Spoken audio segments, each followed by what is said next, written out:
अभिवादन स्वीकार कीजिए ब्रजेश मिश्रा का। आप देखना शुरू कर चुके हैं द डिबेट। तो बहन भाइयों, आज हम एक बेहद गंभीर विषय पर चर्चा करने के लिए एकत्र हुए हैं। उत्तर प्रदेश की राजनीति में अब विपक्ष की क्या भूमिका है, विपक्ष की क्या चुनौतियां हैं और विपक्ष के समक्ष कितनी बड़ी चुनौतियां भारतीय जनता पार्टी और उसकी सरकार प्रस्तुत करेगी। ये गंभीर विषय है और इस पर चिंतन होनी चाहिए, चर्चा होनी चाहिए और बात होनी चाहिए कि यूपी में अपोजिशन का भविष्य क्या है। बहन भाइयों, उत्तर प्रदेश के चुनाव ने एक बात बहुत स्पष्ट कर दी है कि उत्तर प्रदेश में विपक्ष पहले से कहीं अधिक मजबूत और पहले से कहीं अधिक धारदार होने वाला है। ये विपक्ष उत्तर प्रदेश की राजनीति में क्या भूमिका का निर्वहन करेगा, ये एक गंभीर प्रश्न है और इसका नेतृत्व किसके हाथ में होगा। उत्तर प्रदेश में पिछले सदन के मुकाबले इस बार विपक्ष के पास कहीं अधिक ताकत है, कहीं अधिक उसके विधायक होंगे, लेकिन क्या कंस्ट्रक्टिव अपोजिशन की भूमिका निभाई जा सकेगी? क्या उत्तर प्रदेश में भारतीय जनता पार्टी की सरकार को वर्तमान विपक्ष जो इस बार जीत कर आया है वो जवाबदेह बना पाएगा? जनता के मुद्दों को लेकर जो कुछ भी अंतर्विरोध है, क्या विपक्ष उसकी आवाज़ बनेगा? और उससे भी बड़ी बात कि उत्तर प्रदेश के आगामी चुनावों में, चाहे वो पार्लियामेंट इलेक्शन हो और या फिर उसके बाद होने वाले असेंबली इलेक्शन, उसमें विपक्ष की क्या भूमिका, क्या रेलिवेंसी रहेगी, ये एक गंभीर चिंतन का विषय है। भारतीय जनता पार्टी के हाथों मिली करारी शिकस्त के बाद अब विपक्ष में क्या चल रहा है? सामान्य तौर पर इस तरह की डिबेट हुई नहीं होंगी कि विपक्ष की भूमिका सदन के गठन से पहले मीडिया में तय की जाए, लेकिन ये डेमोक्रेसी है, इसमें सब कुछ पूर्व निर्धारित किया जाना बेहद आवश्यक है और सत्ता पक्ष के साथ साथ विपक्ष को भी उतना ही जवाबदेह लोकतांत्रिक प्रक्रिया में बनाया जाना चाहिए, ऐसा मेरा मत है और यही इंडियन डेमोक्रेसी की खूबसूरती है। तो आज हम कल हमने चर्चा की थी बीएसपी के राजनीतिक पतन की और आज हम चर्चा करेंगे कि विपक्ष का भविष्य क्या है और उसके सामने जिम्मेदारियां और चुनौतियां क्या हैं। ये विषय आज इसलिए बहुत रेलिवेंट हो गया क्योंकि आज अखिलेश यादव ने लोकसभा में संसद सदस्य की भूमिका से इस्तीफा दे दिया है। आजमगढ़ से उन्होंने इस्तीफा देकर विधानसभा में बीजेपी की बहुमत वाली सरकार का सीधे मुकाबला करने का संकल्प लिया है। तो अखिलेश यादव ने लोकसभा छोड़कर विधानसभा में सरकार से सीधे टकराव लेने का जोखिम मोल क्यों लिया है और ये उनकी राजनीति को कितना मजबूत, व्यापक और विपक्ष की भूमिका को कितना ताकतवर करेगा, अब ये प्रश्न उठ खड़ा हुआ है। तो अखिलेश यादव ने इस्तीफा संसद से क्यों दिया और अब वो विधानसभा में क्या करेंगे? जाहिर सी बात है कि वो नेता प्रतिपक्ष की भूमिका का निर्वहन करेंगे, यानी पहली बार होगा कि सदन में मुख्यमंत्री योगी आदित्यनाथ से सीधे मुकाबला करेंगे नेता प्रतिपक्ष के रूप में अखिलेश यादव। और ये ठीक भी है। ठीक इसलिए है बहनों भाइयों क्योंकि उत्तर प्रदेश का चुनाव योगी बनाम अखिलेश पर लड़ा गया था। ये चुनाव पार्टियों का नहीं बल्कि दो ऐसे दिग्गजों के बीच था जिनका सारा कुछ दांव पर लगा हुआ था और ये चुनाव योगी बनाम अखिलेश ही था। ये मैंडेट योगी बनाम अखिलेश ही आया है। लिहाजा नेता प्रतिपक्ष की भूमिका कोई और लीडर अदा कैसे कर सकता है जब जनता ने अखिलेश यादव को विपक्ष में बैठने के लिए चुना है? तो जाहिर सी बात है कि उनको लोकसभा छोड़ना ही था और विधानसभा में योगी आदित्यनाथ का सामना करना ही पड़ेगा। उनके पास यही विकल्प है, अपनी पार्टी को खड़ा रखने के लिए, अपने कार्यकर्ताओं का मनोबल भी ऊंचा रखने के लिए और उत्तर प्रदेश में विपक्ष की एक बड़ी भूमिका का निर्वहन करने के लिए। तो क्या जो बीएसपी टूट रही है, क्या जो कांग्रेस टूट रही है और क्या अपोजिशन के बाकी दल जिनकी भूमिका अब सीमित होती जा रही है, क्या वो समाजवादी पार्टी के झंडे तले एकत्र होंगे या फिर समाजवादी पार्टी अब संपूर्ण विपक्ष की भूमिका का निर्वहन अकेले करेगी?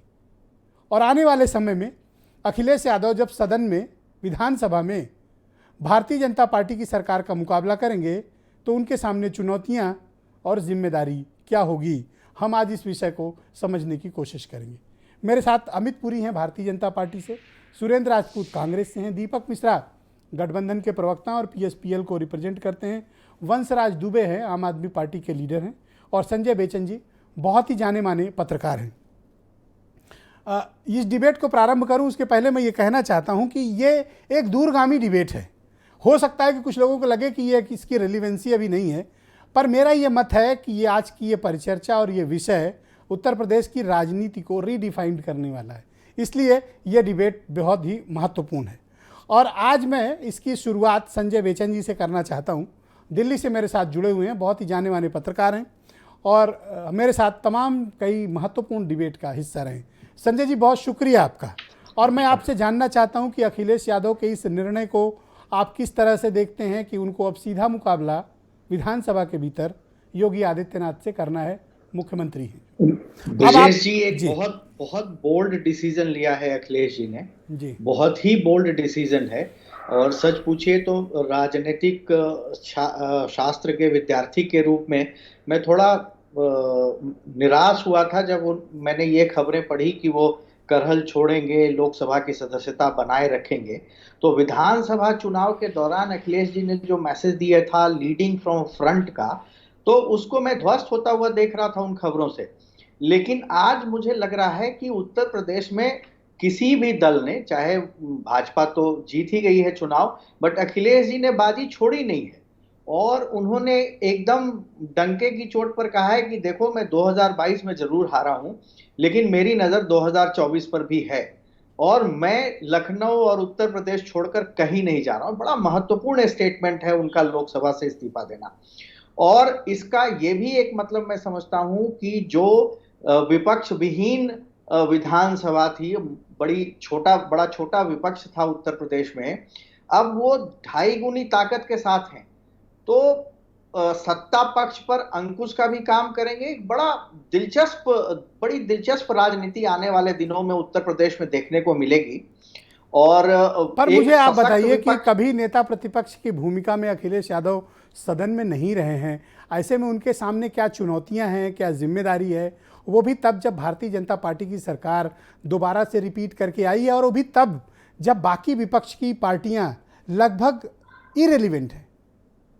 बिल्कुल, ये देखिए एकदम भाजपा और सपा का मुकाबला था। बाकी दल तो बिल्कुल अच्छा प्रदर्शन नहीं कर पाए। अब उनको आकलन करना है, उनको विवेचना करना है और कैसे लोकतंत्र में, राजनीति में आप कभी किसी का मर्सिया नहीं लिख सकते, उसको खत्म नहीं कह सकते कि वो खत्म हो गए लोग। तो बसपा ताकत, मैंने इरेलीवेंट शब्द का इस्तेमाल किया। जी बिल्कुल, मैं इरेलीवेंट तो बिल्कुल बना दिया है और ये अखिलेश जी ने भी बनाया है और योगी जी ने भी बनाया है। तो आप समझिए कि इस इरेलीवेंट बनाने में दोनों की बड़ी भूमिका है। और अखिलेश जी कभी विपक्ष के नेता नहीं रहे हैं, तो देखना महत्वपूर्ण होगा कि वो कैसे विधानसभा में घेरते हैं। चूंकि उनकी भाव भंगिमाओं से मुझे लग रहा है कि वो सरकार को बहुत बहुत हल्के में नहीं छोड़ने वाले हैं। वो हर दिन विधानसभा में, सड़क पर कुछ न कुछ करेंगे और उनके सामने जो चुनौतियां हैं, वो चुनौतियां भी उनको मजबूर करेंगी कि वो अपनी पार्टी का प्रेजेंस ग्राउंड पर और विधानसभा के बाहर भी बनाए रखे। देखिए, एक बड़ा फेमस कोट है, लोहिया जी ने कहा था कि अगर सड़कें सुनसान हो गई तो संसद आवारा हो जाएगी।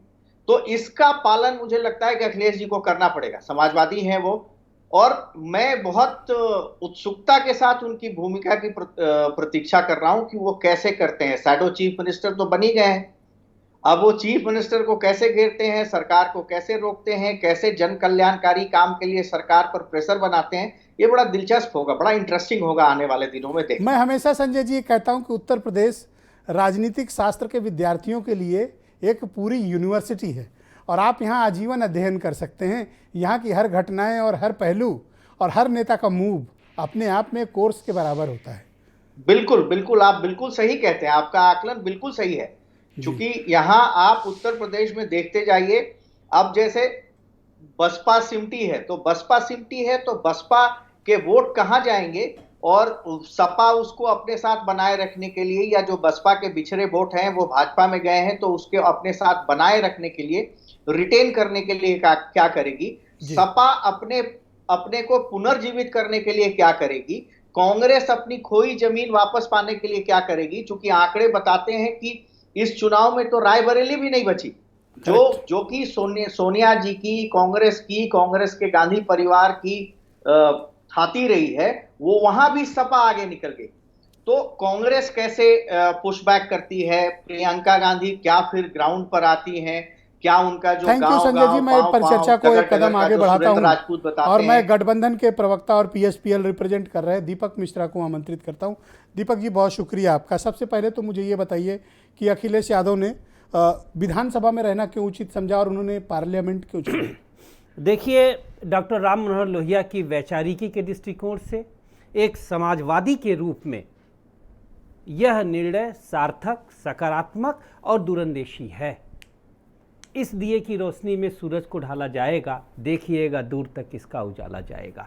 यह निर्णय ऐतिहासिक है, प्रशंसनीय। मैं मुक्त हृदय सार्वजनिक मंच पे आपके माध्यम से मतलब बड़ा इंटरेस्टिंग होगा कि अखिलेश यादव, शिवपाल यादव, आजम खान, ये सब एक बेंच पे इस बार विपक्ष आजम खान जैसा वक्ता, अखिलेश यादव जैसा युवा नेतृत्व के साथ साथ शिवपाल सिंह जैसा संघर्षशील परिप्रेक्ष्य में, मुझे लगता है अगर प्रियंका गांधी और संजय सिंह भी लड़ लेते तो अच्छा था, ये लोग भी बैठते। अभी उपचुनाव होंगे, आ जाएं, स्वागत रहेगा। गैर भाजपावाद मूर्त रूप लेगा। और मैं एक बात और बता दूं, हमारे आदरणीय पुरी जी हैं, भाजपा के प्रवक्ता हैं, विद्वान साथी हैं। उत्तर प्रदेश की सम्मानित जनता ने भाजपा को जितना वोट दिया है, 3 करोड़ 80 लाख, इस 15 लाख वोटर थे, उससे कई गुना ज्यादा वोट नहीं मिला है। उन्हें गोलबंद किया जाएगा और बताया जाएगा कि समाजवाद, राष्ट्रवाद, इन कसौटियों पर भाजपा ने किस तरह का विभ्रम फैलाया। आपके सामने अब जिम्मेदारियां भी बहुत हैं और चुनौतियां भी। मैंने पहले ही कहा, खुद को इंटैक्ट रखने की भी जिम्मेदारी है। हमने पहले ही कहा टूट ना हो। डॉक्टर राम मनोहर लोहिया ने जो हम लोग को दायित्व दिया था, कल उनकी जयंती है, भगत सिंह की शहादत है, कल से ही सरकार के ऊपर सर्वतोन्मुखी आक्रमण करने का दिन है। अब एक आक्रामक, प्रबल, प्रतिबद्ध और प्रगतिशील समाजवादी विपक्ष भारत की जनता, उत्तर प्रदेश की जनता देखेगी। और आप देखिएगा कल के ही दिन से भाजपा की उल्टी गिनती शुरू हो जाएगी। पवित्र जल्दबाजी नहीं है, बिल्कुल जल्दबाजी नहीं है। डॉक्टर राम मनोहर लोहिया को भी हमारे वक्त दीजिए। डॉक्टर राम मनोहर लोहिया को भी हमारे आदरणीय बेचन जी कोट कर रहे थे। उन्हीं लोहिया ने, जिन्हें मैं भारत का लास्की कहने से जरा भी नहीं हिचकूंगा, जिन्होंने ग्रामर पॉलिटिक्स लिखी है, उन्हीं लोहिया ने कहा है जिंदा कौमें 5 साल इंतजार नहीं करती। कल से ही वैचारिक युद्ध छेड़ा जाएगा। बड़ा मैंडेट है, इंतजार तो करना पड़ेगा। नहीं, मैंडेट तो हमें मिला है ना, प्रगतिशील और विपक्ष में बैठने का मैंडेट। बिल्कुल, विपक्ष की सार्थक भूमिका निभाने का हमें मैंडेट मिला है इस बार। और इसी मैंडेट के तो सरकार को थोड़ा काम कर लेने दो, अगली बार फिर सड़क पर उतरो तो समझ में आती है बात। सड़कें तो सुनी होनी ही नहीं है, वरना संसद आवारा हो जाएगी। विधानसभा के बाप ले लीजिए, हमें नकेल कसनी है, क्योंकि आदमी रोज एक नेता प्रतिपक्ष के रूप में आपको अखिलेश यादव क्या मिल गए? आप तो ऐसे भड़कने लगे जैसे कल से ही अखिलेश यादव जी आज नहीं मिले हैं। राजनीति की शुरुआत से हम लोग साथ संघर्ष किए हैं, सड़कों पर लड़े हैं, और इसलिए, और अखिलेश जी, शिवपाल जी, आजम जी, शाहिद मंजूर, हमारे पास महमूद अली, माता प्रसाद पांडे, इस बार समाजवादी गठबंधन की जो गैलेक्सी है, आप देखिएगा, अंधेरों और आंधियों की सियासत करने वाले इन चरागों के आगे ठौर नहीं पाएंगे। बस एक चीज का ध्यान हमें देना होगा, हमारे खासकर जो समाजवादी साथी हैं, कि अब लड़ाई वैचारिकी के आधार पर भी तेज करनी पड़ेगी, क्योंकि भाजपा विभ्रम बहुत तेज फैलाती है। मैं देख रहा था भाजपा पिछले 3 दिनों में हमारे संघ के कनफुकवा साथी फैला रहे थे कि अखिलेश जी दिल्ली चले जाएंगे, उत्तर प्रदेश को अनाथ कर जाएंगे। अरे भाई, जर्रे जर्रे से रिश्तेदारी है, ये जमीन दूर तक हमारी है। हम इस जमीन को, इस उत्तर प्रदेश को और इस भारत देश को फर्जी राष्ट्रवादियों के हवाले नहीं कर सकते। राष्ट्रीयता और समाजवाद तो हमारा। मैं सुरेंद्र राजपूत जी को आमंत्रित करता हूं। उत्तर प्रदेश में कांग्रेस कमेटी के प्रवक्ता हैं और सीनियर कांग्रेस लीडर हैं। सुरेंद्र जी, बहुत शुक्रिया आपका, धन्यवाद। मैं आपसे यह समझना चाहता हूं कि आने वाले वक्त में आप उत्तर प्रदेश में विपक्ष की क्या भूमिका देखते हैं? विपक्ष से मेरा तात्पर्य सभी दलों से है, वो पार्टियां जो सत्तारूढ़ दल के खिलाफ लड़ी, इंक्लूडिंग कांग्रेस। क्या भूमिका देखते हैं, क्या जिम्मेदारी देखते हैं, और क्या चुनौतियां आप पाते हैं कि विपक्ष के समक्ष होंगी, और आप लोग उसको डील कैसे करेंगे? ब्रजेश भाई, देखिए, 2 बातें बड़ी साफ हैं। पहली चीज, हमारी सदन में बहुत कमजोर उपस्थिति है, लेकिन सदन में जो उपस्थिति है हमारी, उसको हम प्रभावशाली ढंग से जनता के मुद्दों को उठाने में कोई कसर नहीं छोड़ेंगे। दूसरी भूमिका कांग्रेस पार्टी की सड़क को लेकर के है, और उसको लेकर के हमें और आपको कोई भी मेरे ख्याल से दो मत नहीं होने चाहिए। पिछले 3.5 साल में जिस तरीके से श्रीमती प्रियंका गांधी जी ने अपने नेतृत्व में उम्भा से लेकर के लखीमपुर तक एक एक घटना पर, जहां पर भी, चाहे हाथरस की बेटी हो, चाहे लखीमपुर की बेटी हो, चाहे लखीमपुर के किसान हो, चाहे उम्भा के दलित हो, जहां जहां पर भी अन्याय हुआ है, जहां पर भी नरसंहार हुआ है, हम लोग सड़क पर रहे हैं। कोरोना काल में बसेस देने से लेकर के खाना देने तक की बात हो, श्रीमती प्रियंका गांधी जी के नेतृत्व में हम रहे हैं। जेल जाने की बात हो, 18,000 कार्यकर्ता हमारे प्रियंका गांधी जी के मैं पिछले 5 साल की भूमिका पर जाने नहीं चाहता हूं। मैं अब पास्ट है उसको भूल के आप ये बताइए, नेक्स्ट 5 ईयर आपके पास, यानी प्रियंका गांधी की कांग्रेस के पास यूपी में प्लान क्या है? मैंने बड़े विनम्रता पूर्वक कहा कि उसी चीज को हम आगे बढ़ाएंगे, और जिस तरीके से भी अगर कोई शासन सत्ता अच्छा काम करेगा उसको रचनात्मक सहयोग देंगे, शासन सत्ता और प्रशासन अगर कोई गलत काम करेगा तो सरकार की ईंट से ईंट बजाने का काम अन्य विपक्षी दलों के साथ भी करेंगे, अकेले भी अपनी करेंगे। पार्टी को फ्रंट से लीड करने के लिए Akhilesh Yadav, member of parliament से रिजाइन करके खुद अब असेंबली आ रहे हैं। मैं ये जानना चाहता हूं कि अखिलेश यादव का अगर ये रोल हो सकता है तो प्रियंका गांधी किस भूमिका में रहेंगी उत्तर प्रदेश में अपनी पार्टी में? देखिए, अखिलेश यादव जी सदन के अंदर विपक्ष के नेता हैं और प्रियंका गांधी जी सदन के बाहर विपक्ष के नेता हैं, जनता की नेता हैं। दोनों अपने अपने काम बहुत मजबूती से करेंगे, जनता की आवाज बनेंगे, महंगाई के खिलाफ, बेरोजगारी के खिलाफ, किसानों के साथ में, नौजवानों के साथ में, मजदूरों के साथ में, महिलाओं के साथ में श्रीमती प्रियंका गांधी जी के नेतृत्व में हम हर तरीके से मैडम गांधी हैं कहां? और रचनात्मक विपक्ष की भूमिका। नतीजे आने के बाद से वो उत्तर प्रदेश में तो दिखी नहीं। मैं आपको बताता हूं, श्रीमती प्रियंका गांधी जी, जैसे आप लोगों ने भी कहा, सब लोगों के सुझाव थे, संगठन में जो हमारी कमजोरियां थी, चुनाव में जो हम लोगों ने एक खराब प्रदर्शन किया जिसको हम स्वीकारते हैं, उसको लेकर के वो बेहद गंभीर हैं और लगातार चर्चाओं का दौर जारी है, लगातार वो मंथन कर रही हैं और एक नए कलेवर में, नए तरीके से अपनी कमजोरियों को हटा करके वो जनता के बीच में जल्दी ही आपके समक्ष आएंगी। और निश्चित तौर पर ब्रजेश जी, आप तो हमेशा इंटरव्यू लेते हैं उनका, आपको इंटरव्यू भी मिलेगा और आपसे पूरी खुल करके वो बात भी करेंगी। मैं एक चीज और जानना चाहता हूं के लिए बात कि आपने पार्टी की करारी शिकस्त के लिए एक बलि ली, राजनीतिक बलि, अजय लल्लू की, और कांग्रेस उनके इस्तीफे के बाद से अध्यक्ष विहीन है, आपके पास लीडर नहीं है, नेतृत्व करता नहीं है, और आप अब तक नए अध्यक्ष का चयन भी नहीं कर पाए। बिल्कुल, आपके जितने भी कहा जाए ना, कठोर और निर्मम जितने भी सवाल हैं, इसमें कठोर और निर्मम क्या है? नहीं है अध्यक्ष तो नहीं है, बात सिंपल। इसमें कठोर निर्मम संजय जी क्या है, आप बताओ। सुरेंद्र जी ऐसे तंज क्यों कसते हैं मेरे ऊपर? मैं बता, इसमें मैंने कठोर क्या पूछा? मैं भाई आपके पास अध्यक्ष नहीं है, संजय जी ने कहा पूछो, मैंने पूछ लिया। हाँ, बिल्कुल नहीं है। नहीं, संजय जी ने कहा है, संजय जी स्वयं पूछ सकते हैं, वो कोई ईरानी थोड़ी बोलते हैं, पर्शियन थोड़ी बोलते हैं। तो मैं आपसे एक ही चीज कहता हूं, सीधे कि अभी अध्यक्ष पद का निर्णय भी सुरेंद्र जी एक सवाल संजय जी से ले लीजिए जा रहा है, और सुरेंद्र जी एक सवाल ले लीजिए। और जी सुरेंद्र जी, आपने अभी कहा कि सपा सदन के अंदर और कांग्रेस सदन के बाहर सरकार को घेरेगी, तो क्या आप दोनों में कोई 24 में को लेकर कोई गठबंधन की बात है? क्या आप एक ज्वाइंट फ्रंट बनाएंगे या अकेले अकेले अपनी अपनी राह चलेंगे? Very important. देखिए, हाँ, मैं आपसे बहुत स्पष्ट रूप से कहता हूं, इन सब चीजों का नेतृत्व कांग्रेस पार्टी का और समाजवादी पार्टी का उच्च निर्णय लेता है, मेरे जैसे साधारण कार्यकर्ता नहीं लेते हैं।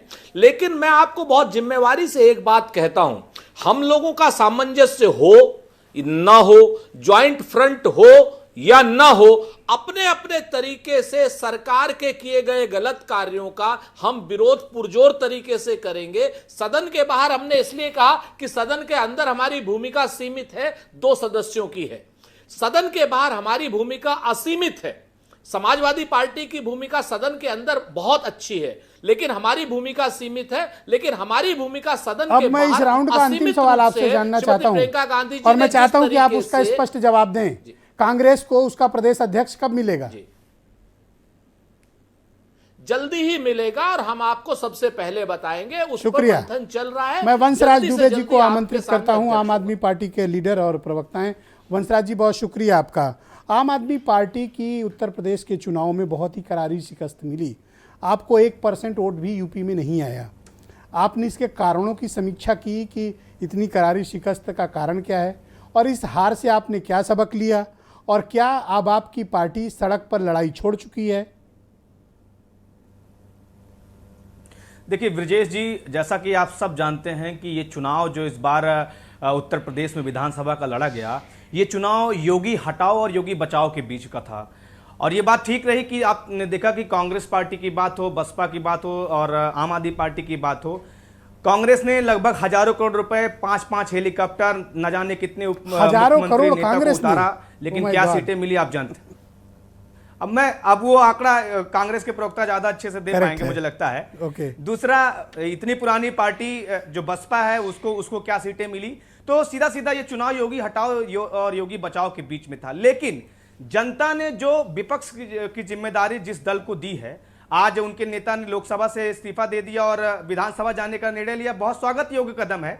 लेकिन आप सोचिए कि थोड़ा सा पीछे जाते हैं, 2017 में एक गठबंधन हुआ था कांग्रेस और सपा के बीच में, 47 सीटें समाजवादी पार्टी को मिली थी। 2019 में समाजवादी पार्टी का गठबंधन हुआ बसपा के साथ, 5 सीटें मिली समाजवादी पार्टी को। 2022 में एक तरफ जनता थी जो योगी को हटाने का काम करने जा रही थी, एक तरफ इतने राजनीतिक दल का महागठबंधन था, लेकिन अखिलेश यादव जी फिर से नाकाम हुए और भारतीय जनता पार्टी को हरा नहीं पाए। इसका मतलब एक स्पष्ट मैसेज इस चुनाव के बाद से गया है कि अब समाजवादी पार्टी के बस की बात नहीं है उत्तर प्रदेश से भारतीय जनता पार्टी को हटा पाना। दूसरी तरफ अरविंद केजरीवाल जी का जो मॉडल है, जहां पर हमने भारतीय जनता पार्टी को 3 बार हराया और जहां पर हमने पंजाब में भी कांग्रेस को हराने का काम किया, भाजपा को एक तरीके से जमीन पे लाने का काम किया। अब जनता इस बात को समझ चुकी है, पर ये ना तो दिल्ली है उत्तर प्रदेश और ना ये पंजाब है। आपको पता है आपका वोट शेयर 1% भी नहीं है, और आप यहाँ के मेन अपोजिशन पार्टी जिसने 34% वोट शेयर अचीव किया, आप उसको रिप्लेस करने की बात कर रहे हैं। तो तथ्य और आंकड़े आपके पास होने चाहिए। सर बिल्कुल है, मैं आपसे इसीलिए कह रहा हूं कि उत्तर प्रदेश की जनता ने, 25 करोड़ जनता ने इस बात को देखा कि जितने भी मामले उत्तर प्रदेश में हुए, घोटाले से लेकर रोजगार के मुद्दे पर, सबसे ज्यादा विपक्षी नेताओं में किसी के ऊपर मुकदमा हुआ, एक राष्ट्रद्रोह का मुकदमा हुआ तो उत्तर प्रदेश के प्रभारी राज्यसभा के सांसद संजय सिंह जी के ऊपर हुआ। बताइए, पूछिए अखिलेश यादव जी के प्रवक्ता से और यहां पे कांग्रेस के प्रवक्ता से कि इनके भी लोकसभा में सांसद है, राज्यसभा में सांसद और विधानसभा में विधायक हैं। कितनी बार इन्होंने राज्यसभा, लोकसभा में उत्तर प्रदेश का मुद्दा उठाया या कितनी बार इन्होंने विधानसभा में मुद्दा उठाया? हमारा कोई सांसद विधायक नहीं है। ऐसा तो नहीं होगा ना कि हर बार मुकदमा सांसद संजय सिंह जी के ऊपर लिखा जाएगा और जनता जो है हर बार विपक्ष की जिम्मेदारी अखिलेश यादव और कांग्रेस पार्टी को देगी। आप क्या ये क्लेम करना चाहते हो कि नेक्स्ट 5 ईयर आम आदमी पार्टी उत्तर प्रदेश में प्रोमिनेंट अपोजिशन की भूमिका में आएगी? बिल्कुल मैं आपको बता दूं कि आम आदमी पार्टी ने अभी हमारी समीक्षा बैठक 2 दिन की उत्तर प्रदेश की राजधानी लखनऊ में हुई और हम लोगों ने पूरी मजबूती के साथ, जितना बड़ा मैंडेट जनता ने पंजाब में दिया है, उत्तर प्रदेश की जनता भी हमको स्वागत कर रही है। एक एक गांव में हमारा पर्चा पहुंचा, 352 सीटों पे हमारे प्रत्याशी उतरे। 6 महीने बाद ब्रजेश जी नगर निगम नगर पालिका का चुनाव है और पूरी मजबूती के साथ हम उत्तर प्रदेश की जनता। पर आप ये बताओ कि जिस गाजे बाजे के साथ संजय सिंह ने उत्तर प्रदेश में राजनीति शुरू की थी, अब कहां है संजय सिंह? बिल्कुल, संजय सिंह जी 2 दिन अभी समीक्षा बैठक किए हैं। आपको मालूम हो, लगातार उत्तर प्रदेश के जो हमारे पदाधिकारी उनके साथ बैठक चल रही है, आगे की मंथन चल रही है और अभी आने वाले 1 हफ्ता 10 दिन के अंदर आपको तमाम ऐसे बड़े परिवर्तन संगठन से लेकर जमीनी स्तर पर आपको देखने को मिलेगा। और जो हमारा तो सुरेंद्र राजपूत ऐसा क्यों कह रहे हैं कि प्रियंका गांधी की तरह संजय सिंह लड़कर दिखाएं? ऐसा क्यों कमेंट कर रहे हैं ये? नहीं, देखिए, हर पार्टी की अपनी प्राथमिकता होती है। प्रियंका गांधी जी ने भी चुनाव में काफी समय दिया, अब वो समय लुप्त हो गए हैं, मुझे नहीं मालूम कहाँ है इस समय। लेकिन संजय सिंह जी उत्तर प्रदेश के रहने वाले हैं, सुल्तानपुर जनपद के रहने वाले हैं, उनका गृह जनपद उत्तर प्रदेश में है। तो सांसद संजय सिंह जी ने पूरी तरीके से उत्तर प्रदेश में समय देने का मन बनाया है और जैसे 2 साल तक हम लोगों ने सड़क पर संघर्ष किया, आगे आने वाले 5 साल में सबसे ज्यादा पूरी मजबूती के साथ आम आदमी पार्टी सड़क पे आपको दिखेगी। ओके, सुरेंद्र राजपूत जी को कुछ कहना चाहते हैं? जी सुरेंद्र जी बोले आप। तीन बातें बड़ी साफ। भारतीय जनता पार्टी से तो हमें अपने विरोध की हमेशा से उम्मीद है, कोई दिक्कत नहीं, लेकिन आज भारतीय जनता पार्टी के छोटे भाई आम आदमी पार्टी ने भी जिस तरीके से हमारे खिलाफ मोर्चा खोला है, ये हमें कोई आश्चर्य नहीं हुआ। हमें बड़ा स्पष्ट लगा कि हजारों करोड़ रुपए के ऐड देकर के एक छोटे से दिल्ली राज्य की सरकार के मुखिया ने जिस तरीके से पूरे देश में ऐड दिए हैं, और हमसे कहा जा रहा है कि हजारों करोड़ हमने खर्च किए। अरे भाई, हजारों करोड़ तो आप लोगों ने खर्च अच्छा, आप किए सुरेंद्र जी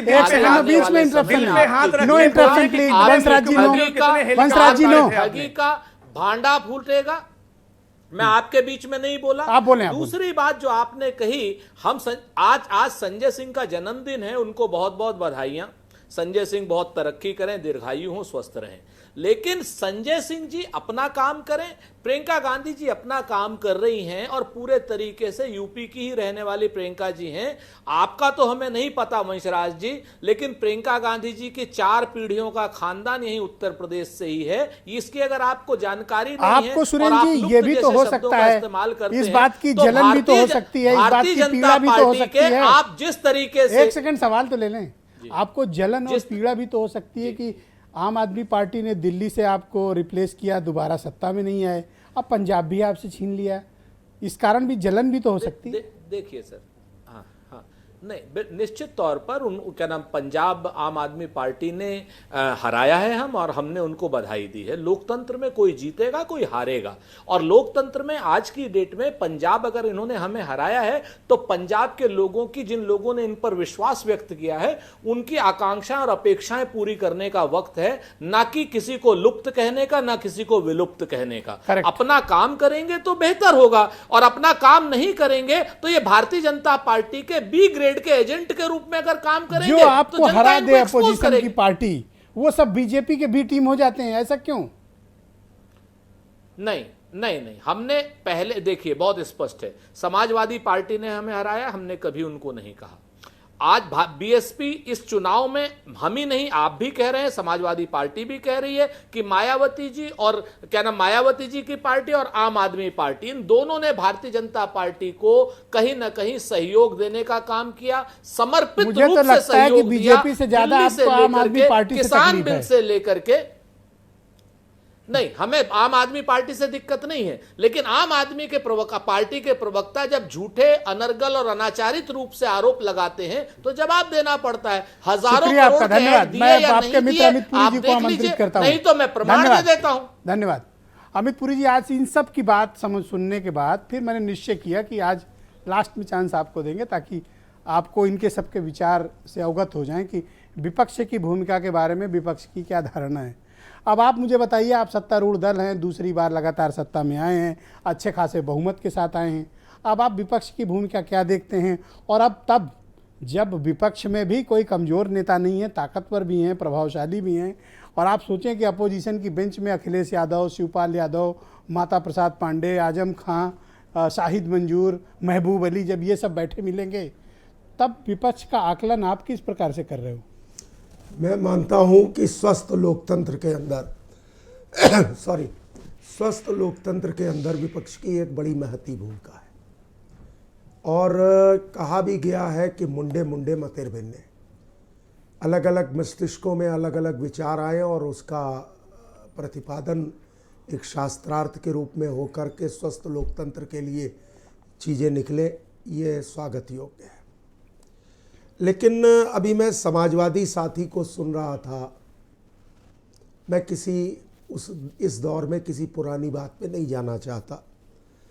ऐसा लगा कि विपक्ष की स्थान को भरने की कवायद उन्होंने अखिलेश जी की अगुवाई में समाज के सामने प्रस्तुत की। अब ये बाकी के विपक्ष को तय करना है कि वो जो कवायद समाजवादियों ने की है, क्या बाकी का विपक्ष अखिलेश की क़यादत में राजनीति करने के लिए उत्तर प्रदेश में तैयार है कि नहीं, ये उनको तय करना है। लेकिन डॉक्टर लोहिया का जो संदर्भ वो ले रहे थे, मैं उस दौर में तो नहीं था सार्वजनिक जीवन में जब डॉक्टर लोहिया सार्वजनिक जीवन में थे, लेकिन हाँ, कुछ हद तक मैंने भी डॉक्टर लोहिया को पढ़ा है। डॉक्टर लोहिया 1933 में बर्लिन से लौटने के बाद और अपनी मृत्यु तक भारत की संसद के अंदर भी और सड़क में भी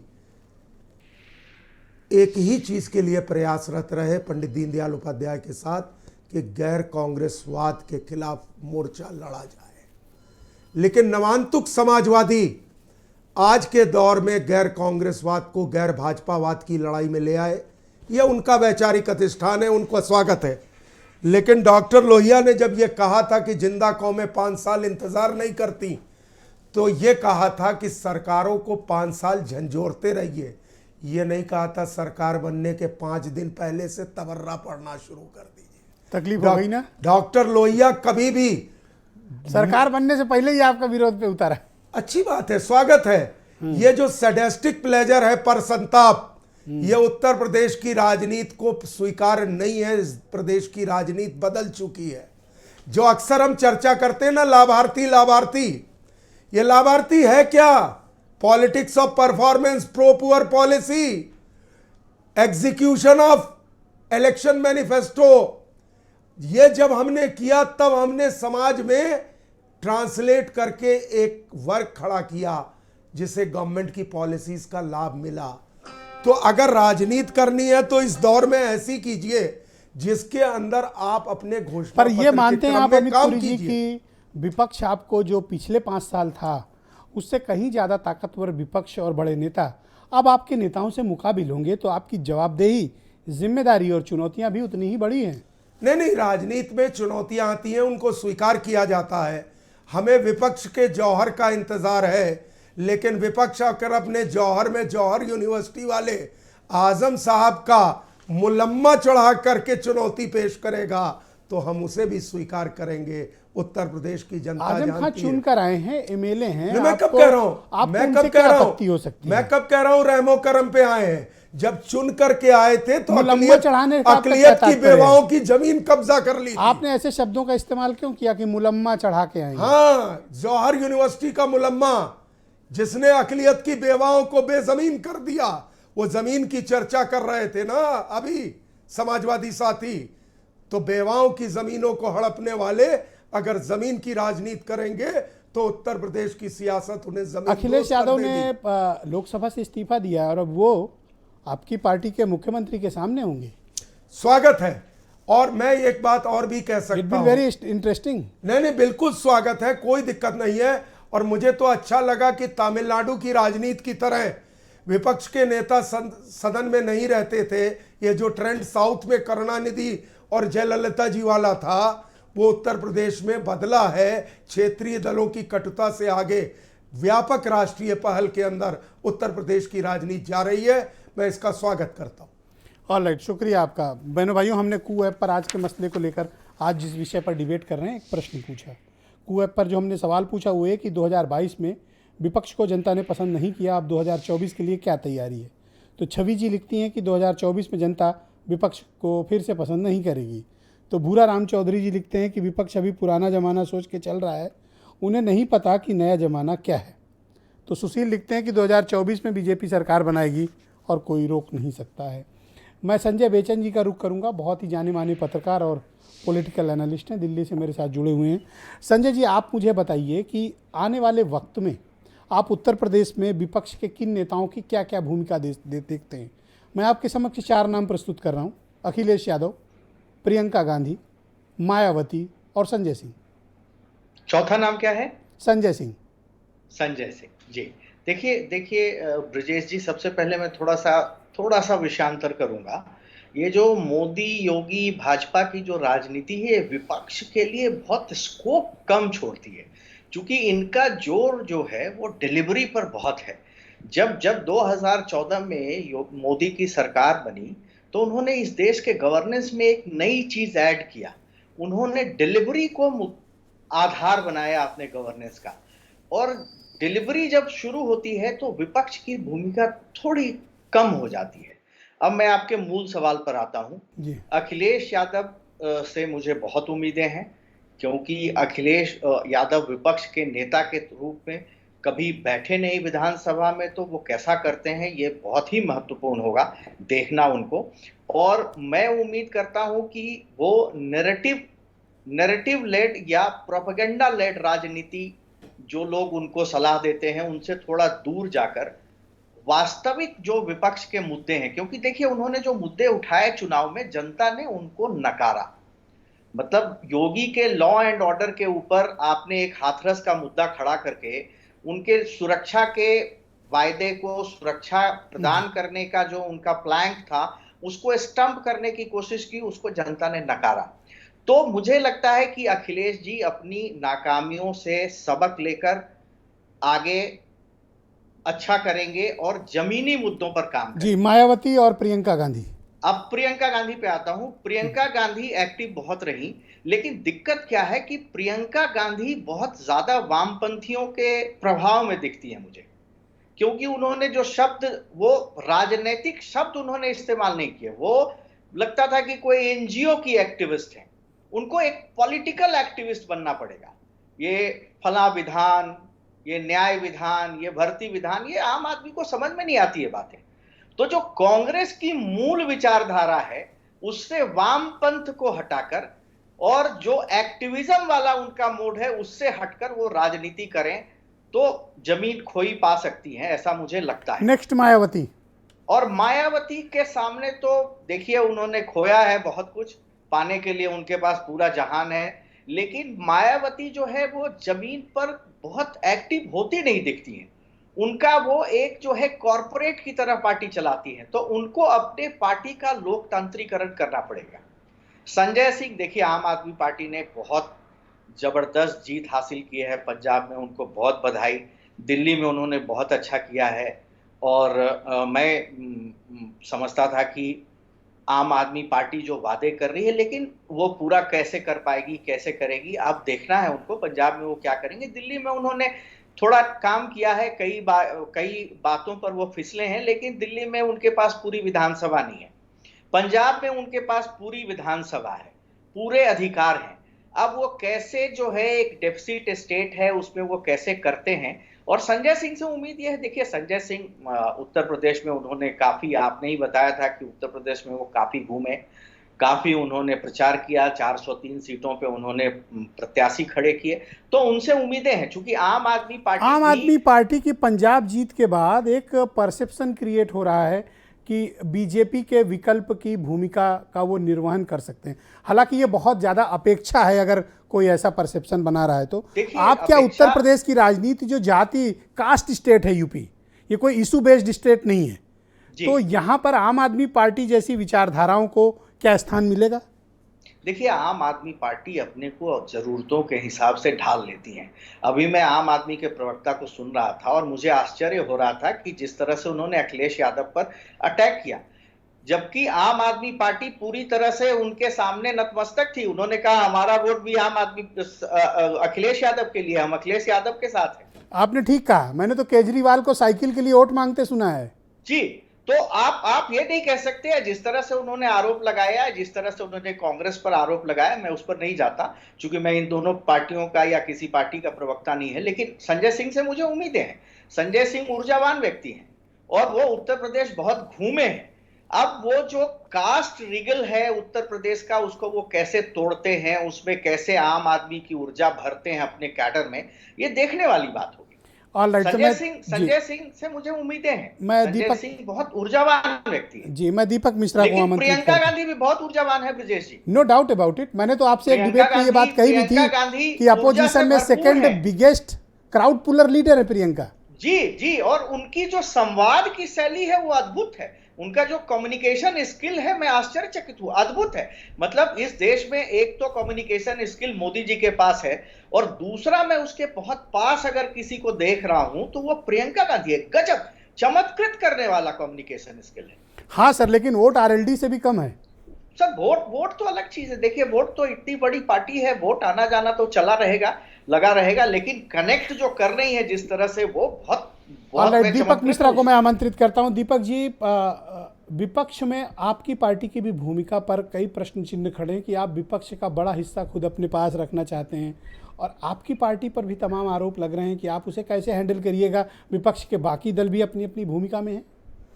देखिए, स्पष्ट कर दें कि समाजवादी गठबंधन को ही जनता ने जनादेश दिया है कि आप भारतीय जनता पार्टी की नकेल कसें और हम कस रहे हैं। वैचारिक स्तर पर भी, सांगठनिक स्तर पर भी और सरकार के स्तर पर भी।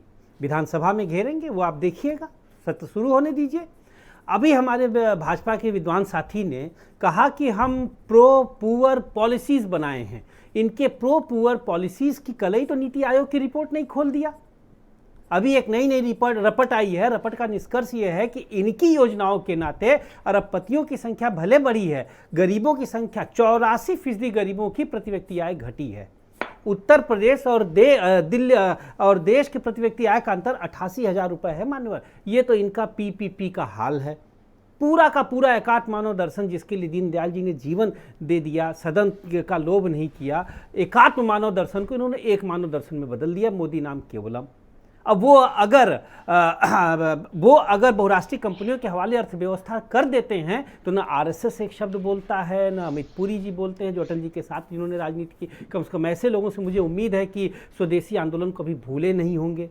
बेचारे कहाँ चले गए, डंटोपन डेंगड़ी जी से लेके गोविंदाचार्य जी तक। गोविंदाचार्य जी से जब आप व्यक्तिगत बात करिए तो आंख से आंसू निकलते हैं और लगता है कि स्वदेशी आंदोलन की आत्मा दुखी है। आपको इनकी इतनी फिक्र क्यों है कि कौन हमें इनकी फिक्र नहीं है मान्यवर, हमें राष्ट्र की फिक्र है। राष्ट्रवाद का नाम लेकर संकुचित और आक्रामक सांप्रदायिकता जो ये देश और प्रदेश में फैला रहे हैं उससे चिढ़ है। इनका राष्ट्रवाद गांधी नहीं बनाता, इनका राष्ट्रवाद लोहिया जयप्रकाश सुभाष चंद्र बोस नहीं बनाता, इनका राष्ट्रवाद पंडित नेहरू नहीं बनाता, इनका राष्ट्रवाद हिटलर के करीब ले जाता है, मुसोलिनी बनाता है। तो विपक्ष में आप बाकियों को स्पेस देने के लिए तैयार हैं? हम तो आज हमारे भाई संजय सिंह का जन्मदिन है, वो विधानसभा चुनाव लड़ेंगे, हम उनका पूरा साथ पर वो तो आपका विरोध कर रही है उनकी पार्टी। देख रहे हैं उनके प्रवक्ता क्या कह रहे हैं। वो आत्मा से हमारे साथ हैं। अब चूंकि एक दल है तो बोलेंगे ही बोलेंगे। अच्छा, मतलब पर्दे के पीछे आप लोगों ने हाथ मिला रखा है। संजय सिंह जी, रघु ठाकुर जी जो डॉक्टर लोहिया के शिष्य हैं, उनके शिष्य हैं, हमारे मित्र रहे, हम लोगों ने साथ में संगठन में काम किया है। प्रतिबद्ध समाजवादी, खानदानी रिश्तेदारी है, मतलब जी खानदानी रिश्तेदारी है, वादनायण संबंध कह सकते हैं। और गैर भाजपावाद को संजय सिंह जी का पूरा समर्थन है। अब एक सवाल और आदरणीय पुरी जी ने कहा था कि आज हम गैर भाजपावाद की बात क्यों कर रहे हैं। आज भारतीय जनता पार्टी सत्ता के बल पर लोकतंत्र को कुचलने पे आमादा है। जब ये काम कांग्रेस करती थी तो हमने गैर बहुत शुक्रिया आपका। मैं सुरेंद्र राजपूत जी को आमंत्रित करता हूं। जी सुरेंद्र राजपूत जी, जब अब फ्रंट से ही लीड करने की बात है, हर पार्टी ने अपना वर्स्ट देख लिया उत्तर प्रदेश के भीतर, तो क्या ये सही वक्त नहीं है कि प्रियंका गांधी को प्रभारी का पद छोड़कर खुद उत्तर प्रदेश में कांग्रेस के प्रदेश अध्यक्ष बनकर मुकाबला करने की आवश्यकता है?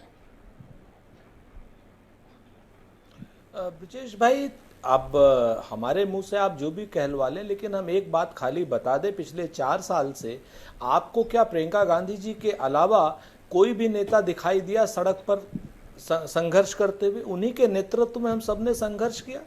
वो अध्यक्ष रही हो या प्रभारी महासचिव रही हो, चेहरा भी उनका, मोहरा भी उनका और नेतृत्व भी उनका, इसमें तो कहीं कोई दो राय नहीं। और उन्होंने हर जगह पे आकर के नेतृत्व को संभाला। हाथरस से लेकर उम्भा से लेकर उन्नाव से लेकर लखीमपुर से लेकर आप मुरादाबाद से लेकर आप कहीं पर भी उठा लें। वही तो पूछ रहा हूं कि क्यों नहीं वो प्रदेश अध्यक्ष पद पर आती हैं और प्रदेश अध्यक्ष की भूमिका का निर्वहन करें। प्रदेश अध्यक्ष मतलब फुल टाइम आपको यूपी में रह के पॉलिटिक्स करनी है, प्रभारी तो आते जाते रहते हैं। देखिए वो ये बेहतर मौका है प्रियंका के लिए कि प्रदेश अध्यक्ष का पद संभाले। क्या कहते हैं बेचन जी आप?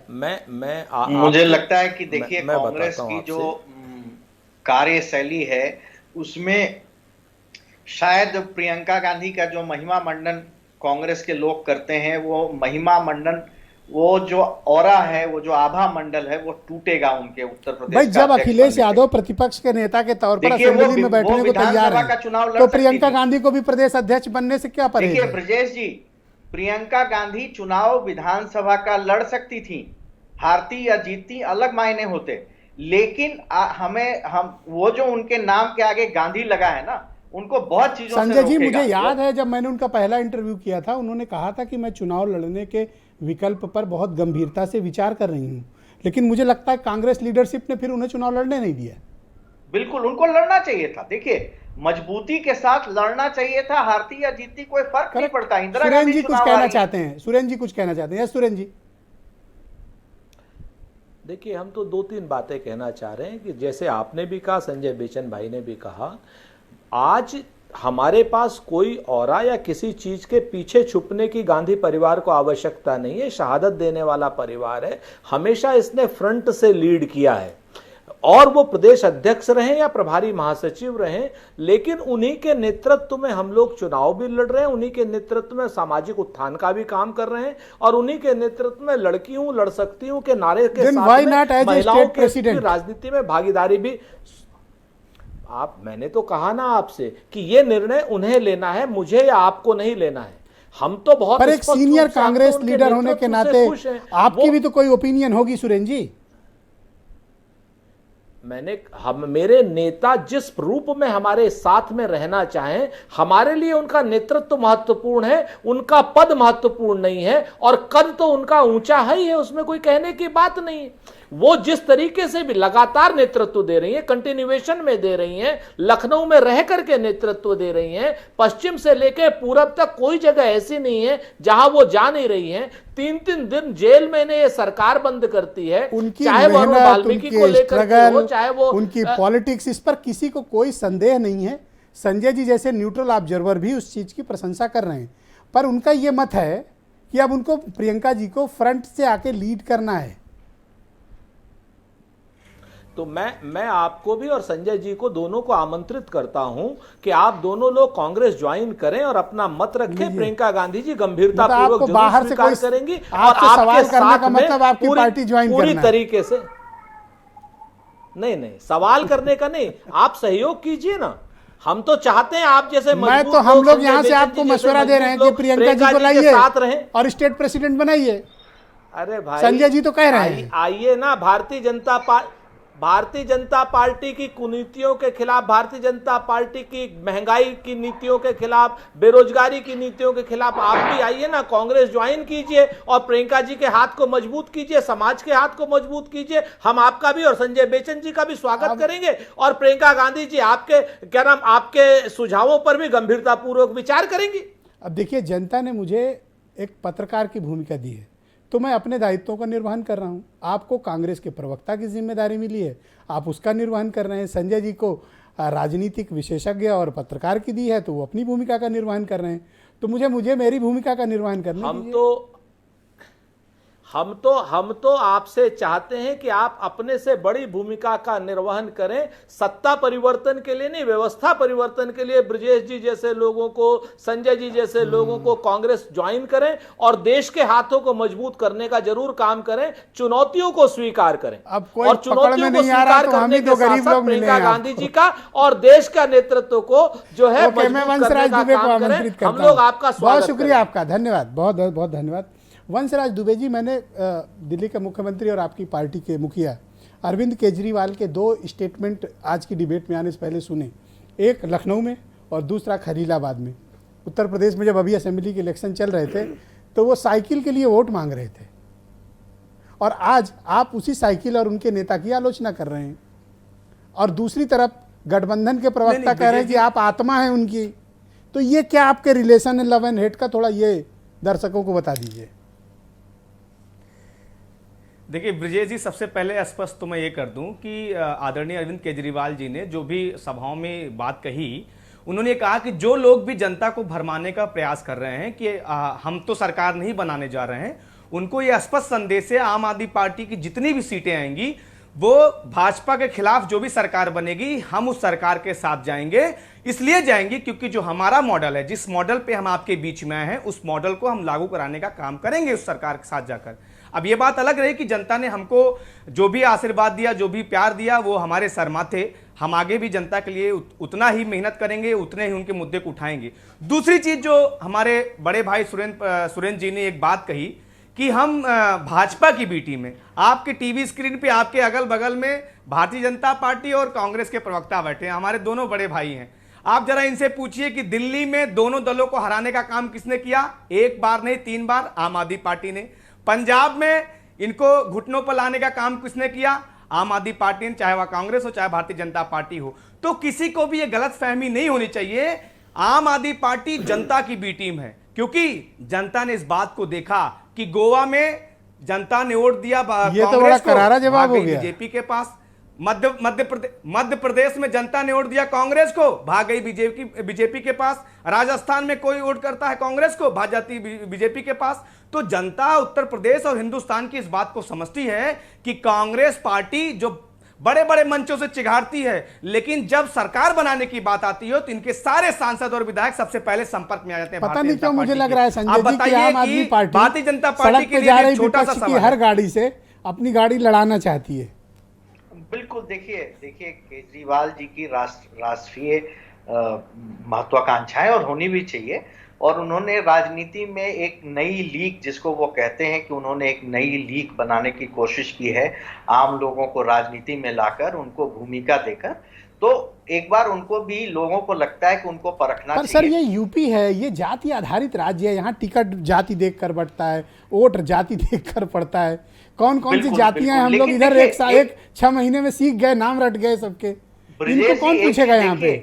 ब्रजेश जी एक चीज देखिए, योगी आदित्यनाथ ने उत्तर प्रदेश की राजनीति में एक नया परिवर्तन किया है, विपक्षी न माने, लेकिन योगी आदित्यनाथ ने उत्तर प्रदेश की राजनीति में प्रो इनकम्बेंसी वोट का फैक्टर क्रिएट किया है। तो अगर ये गवर्नेंस पे चुनाव होता है तो आम आदमी पार्टी अपने पंजाब का मॉडल, अपने दिल्ली का मॉडल लाकर बेहतर कर सकती है, ऐसा मुझे लगता है। ओके, सुरेंद्र जी कुछ कहना चाहते हैं। जी सुरेंद्र जी आपके पास 20 सेकंड है सर। सुरेंद्र जी दो बातें दो लगातार आम आदमी पार्टी ने हमेशा भारतीय जनता पार्टी को कवर फायर देने का काम किया, चाहे वो इंडिया अगेंस्ट करप्शन, अन्ना आंदोलन, रामदेव आंदोलन, जिस सारे के सारे आंदोलन की बात आप करें, इसका बहुत स्पष्ट रूप से फायदा भारतीय जनता पार्टी ने लिया। नंबर 2, क्या कांग्रेस ने नहीं, क्या कांग्रेस ने कभी भारतीय जनता पार्टी का प्रत्यक्ष या परोक्ष साथ दिया? जवाब आता है नहीं।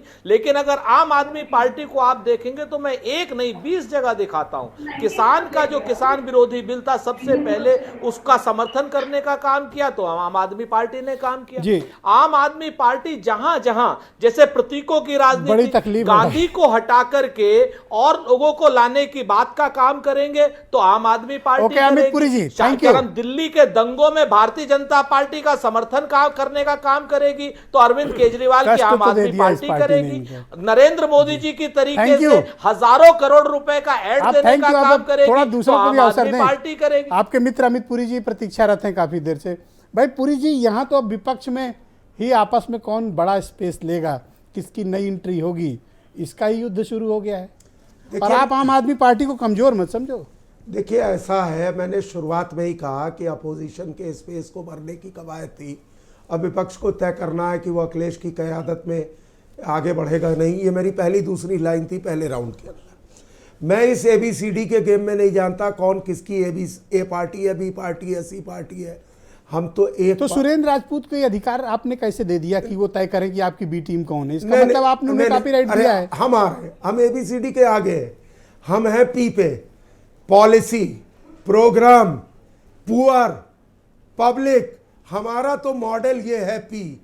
और जो हमारे दीपक जी कह रहे थे, इसीलिए आप डीजल, गैस, पेट्रोल के प्राइस बढ़ाएंगे। ठीक कहिएगा। इसीलिए आप बेरोजगारी की दर हिंदुस्तान में सबसे ऊपर रखेंगे। आप बोल रहे थे, मैं बीच में नहीं बोला। प्रभु 5 साल जो कुछ कहना है सब कहिए, बात मत कीजिए, सब कहिए की बात मत कीजिए। सुरेंद्र जी उनको बोलने दें, आपके बीच में नहीं बोले, ये बात सही है। आप उनको बात खत्म करने दें। जी बोले आप सब कहें, आपको स्वागत है, विपक्ष का पूरा अधिकार है, लेकिन मुझे मेरी बात कह लेने दे। मैं इतना ही निवेदन कर रहा हूं। ये कहा कि नीति आयोग की रिपोर्ट है, तमाम सारी चीजें हैं। दीपक जी आप तो लोकतांत्रिक आदमी हैं। कहा गया है कि जमहूरियत के अंदर ज़बान खलक ही ज़बान खुदा होती है। आवाम की आवाज़ डेमोक्रेसी के अंदर, लोकतंत्र में ये EVM बैलेट से जो निकलती है, जिसके गर्भ से सत्ता जन्मती है, उसकी आवाज़ पे कान लगाइए। वो कह रही है कि लाभार्थी वर्ग, implementation of programme, poor policy, ये आवाम को स्वीकार है।